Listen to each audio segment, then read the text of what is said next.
Okay, LSU coach Brian Kelly, he has some opening remarks.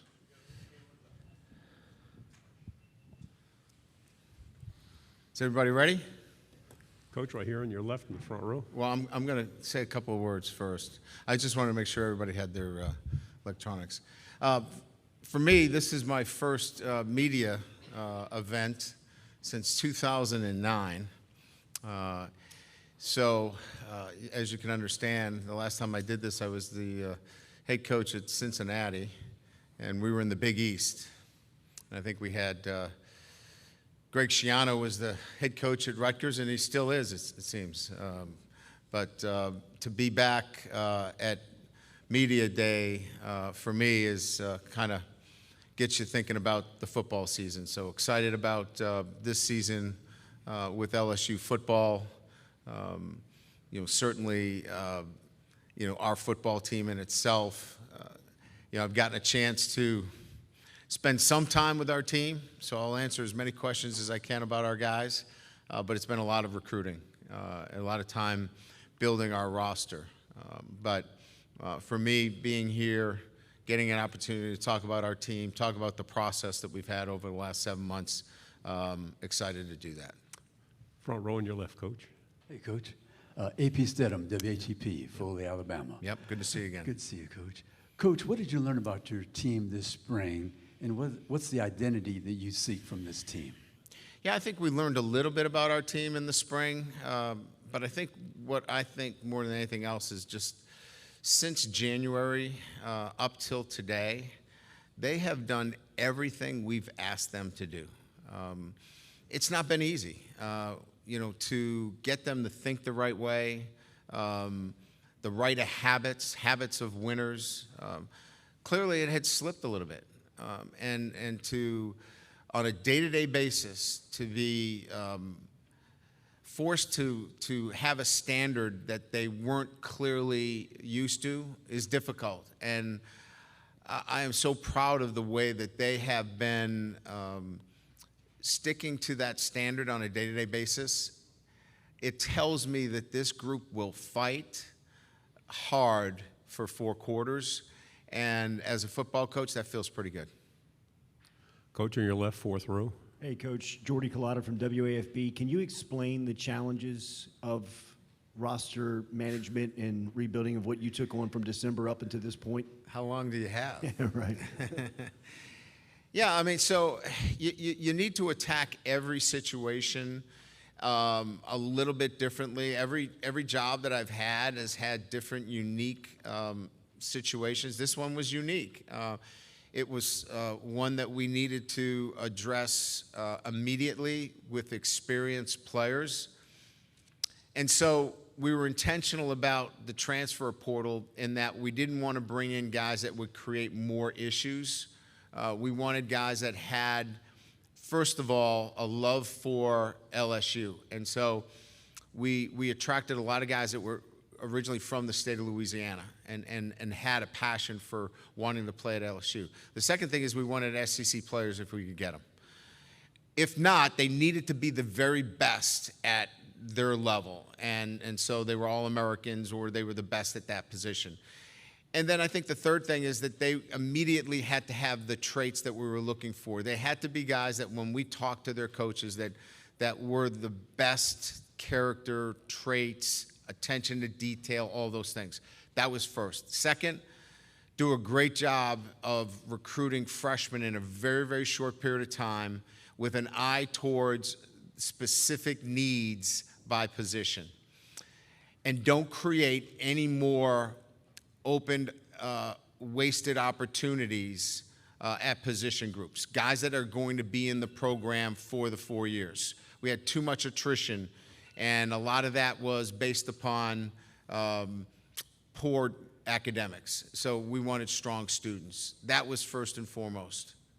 Then develop the players that we had on campus. And that's kind of what we've been doing since we got there. Second row, Jacques. Hey, Coach. Jacques Doucet, WAP-TV in Baton Rouge. Since you took the job, what have you learned about LSU? What have you learned about maybe the fans, the job that maybe you didn't know before?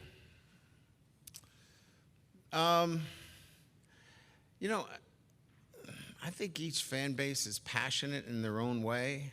I don't know that anybody's patient today. I don't know that you need to be patient as much as I do believe that LSU fans know what good football is. And talking to many fans and former alums, put out a good football team, a disciplined football team that plays hard for 4 quarters. And if you're short in some particular areas, go recruit. And recruit the state of Louisiana. But at least know, if you don't take them from Louisiana, you know who they are, right? And because people talk about locking down the state of Louisiana. Let's face it, you're not going to lock down the state of Louisiana. But you better know where the players are in Louisiana. And they're not just from New Orleans and Baton Rouge. They're from Shreveport.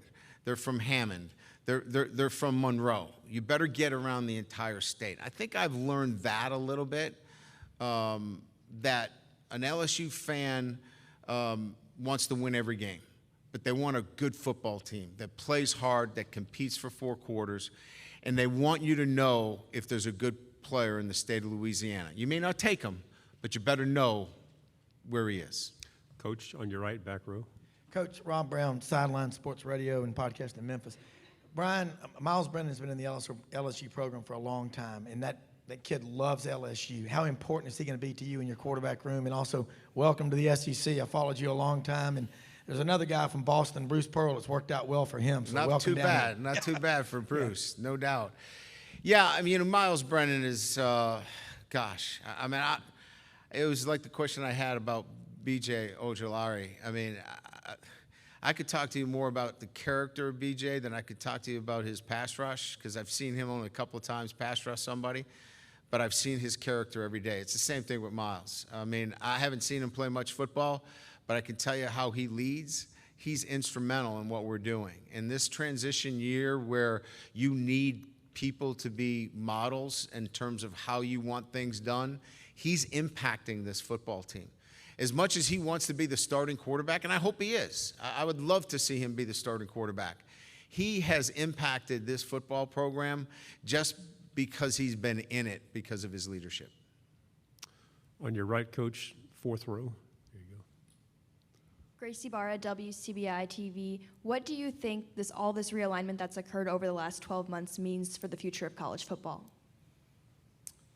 Well, I mean, I think it seems as though there's going to be, super conferences, and there's going to be some that when the music stops, there's not enough chairs for everybody.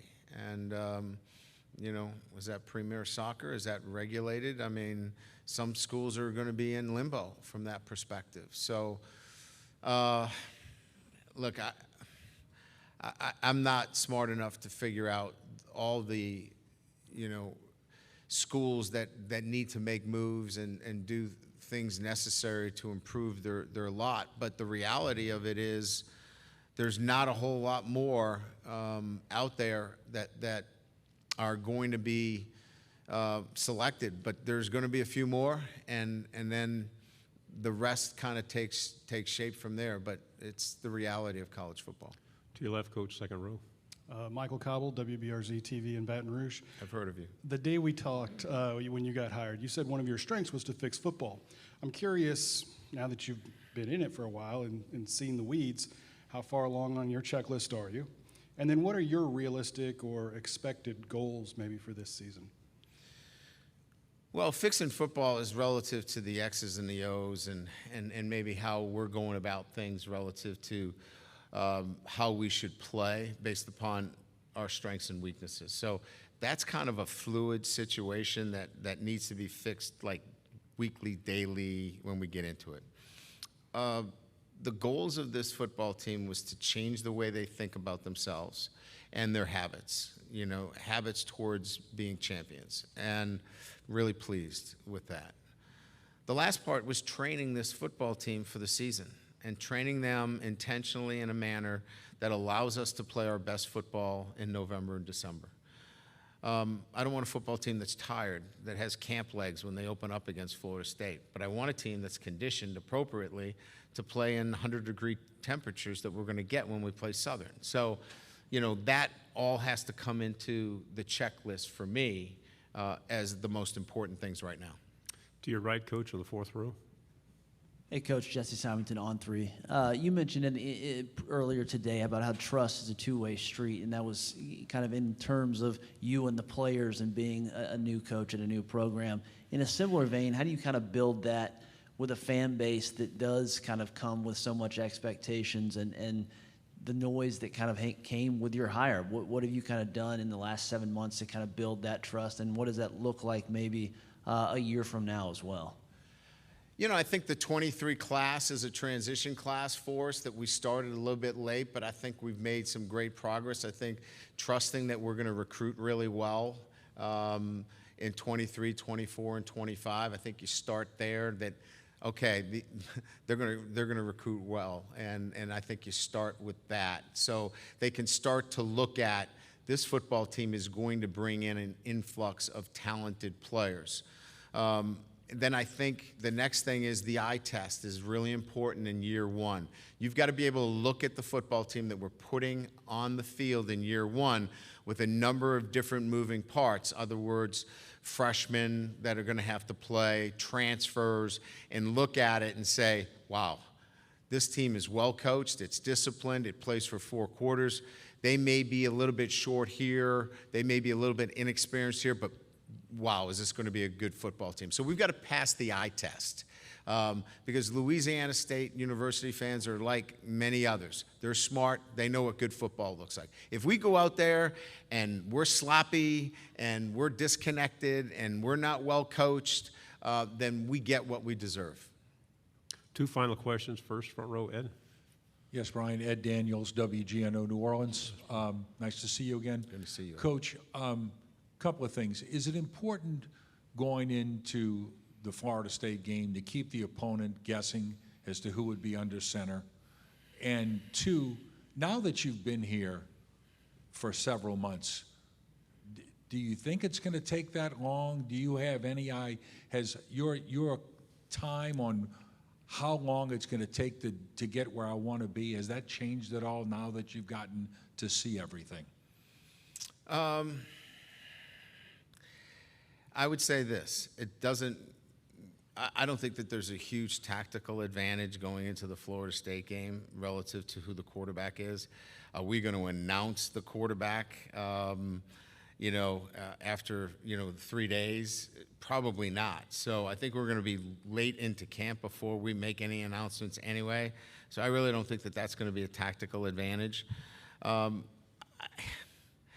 I'll get a better sense as we get deeper into camp, and if you pose that question again to me, maybe a week or 2 into camp, I could probably give you a better sense, because spring is too difficult to give you a sense of where we're at. I know where our weaknesses are, and we went into the summer addressing those weaknesses. I'll see if we're better at those weaknesses, and then I can give you an accurate description of where we're at. Final question, back row on the right. Hey, Brian. Jacob Goins, ESPN 106.7 in Auburn. You're coming from Notre Dame, who has a rich history in college football, to LSU, who has rich history in college football. How do you plan on embracing that in Baton Rouge at LSU? Be part of the community. I've embraced that. I bought a home less than a mile from campus. I just think that, anytime that I've moved into a particular community, it's embracing the community, the culture, and I think that that's the way, you have to settle into any college, university setting. Be part of the community and embrace it accordingly. And I think that that's what I've done. This isn't a pit stop for me. This is my last stop. So I think just for me, more than anything else, opens my eyes to so many different things that I have never done before. Backwater fishing down in Port Fourchon was awesome. Never done that before. Actually caught some fish for the first time in a long time. I didn't think I ever could catch a fish. But come to Louisiana, they jump in your boat. I mean, it's beautiful. So just embracing the culture and being part of the state of Louisiana. Thank you, Coach. Good job. Awesome. Thank you.